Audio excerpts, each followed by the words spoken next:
اصدقائي احبابي في كل مكان، السلام عليكم، عاملين ايه؟ رمضان كريم. النهارده انا واصحابي هنتكلم عن منتخب مصر اللي فاز على ملاوي 2-0. يلا بقى تابعونا وما تنسوناش بالاشتراك بالقناه وشويه لايك، ويلا بينا.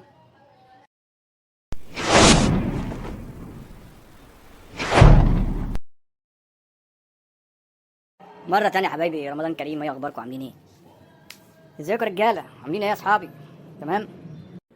ازيكم يا حبايبي عاملين ايه؟ ايه اخباركم؟ مية مية. اتفرجت طبعا على الماتش بتاع امبارح. ايه رايكم فيه؟ ما غلبوا 2-0.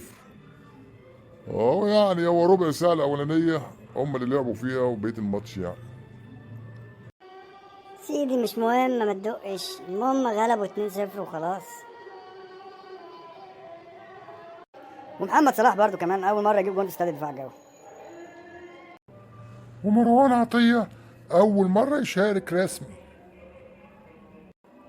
وأحمد عبد القادر برضه أول مرة مشاركة ليه رسمي، هو ومحمود حمادة كمان. ومحمد حمدي اول اسيست ليه.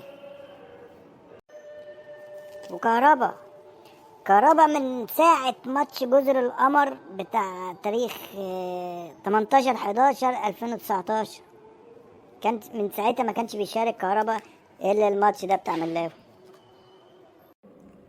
وفيتوريا ده باين عليه طالع لي، يعني واخد من أفكاري شوية. على العموم هو برضه بيقول لك أنا أول ماتش يعني ألعبه رسمي وأفوز بيه، بس يعني ده يعني ما بقاش مقياسة وحكم عليه مع فرقة زي ملاوي. معلش فرقة متواضعة شوية، فلسه بقى الأيام جاية وهنشوف إيه اللي هيعمله.